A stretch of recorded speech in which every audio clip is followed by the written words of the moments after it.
This huge attack on Christianity is based on 40 verses in the Quran, and I don't know whether SHABIR is going to say something about that. He may, and I don't know whether I'll get it back around to it or not.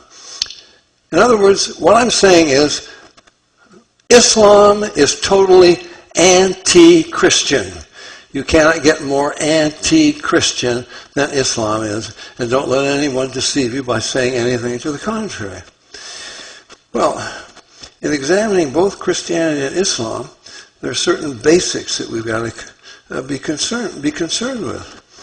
First, by what authority? What authority? The Quran, what's the authority behind the Quran, behind Islam? For Christianity, it's the Bible, the God of the Bible, and Jesus Christ. For Islam, it's the Quran, the God of the Quran, and Muhammad. Equally important, and I don't want to offend SHABIR or any of the Muslims that I see out there in the audience, but I think it's equally important to scrutinize the fruit of Christianity. I'm talking about biblical Christianity, and scrutinize the fruit of Islam. What is the fruit of each?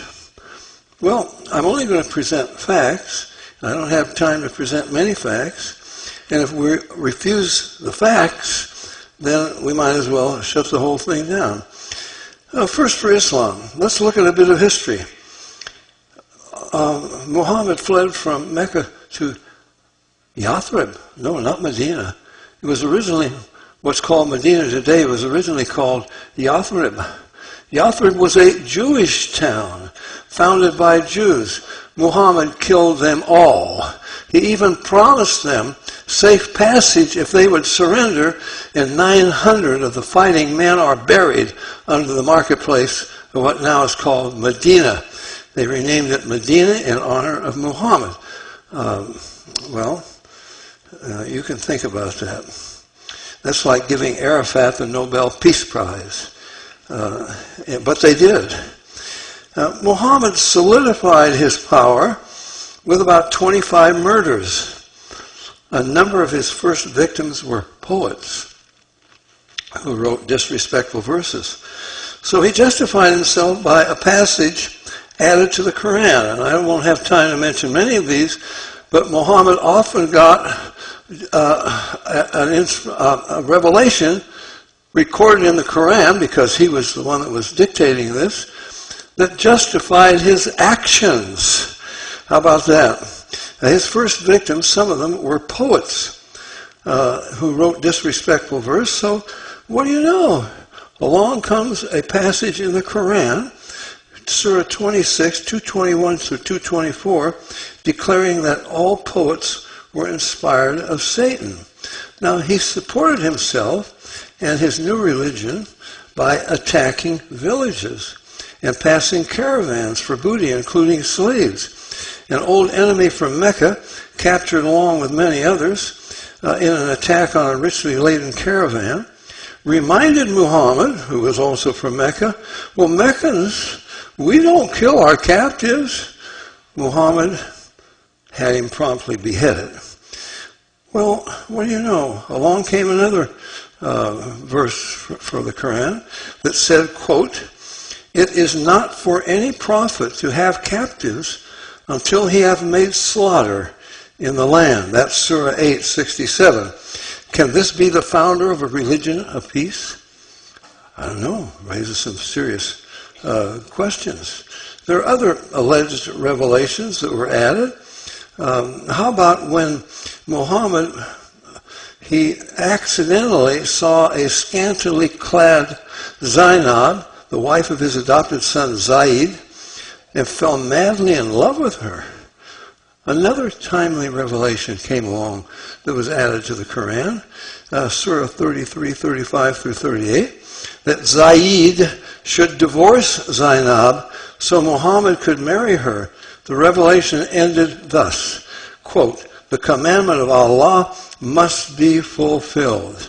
I can cite a few other revelations that were equally self-serving. Both the Hajj, Now everybody knows what the Hajj is. That's the annual pilgrimage and so forth. And Ramadan, 30-day fast from sun up till sundown, and then you can feast and so forth the rest of the time. This is not Islamic stuff. This was practiced by the pagan Arabs for centuries before Muhammad was born. The Hajj, the pagan Arabs, this is the Kaaba. It had 300 and some idols in it. The main idol was Allah. That was the main idol in there. Now Muhammad smashed them all eventually, but he also went there and circled around and joined in the worship with the pagan Arabs while there were still these idols in the Kaaba.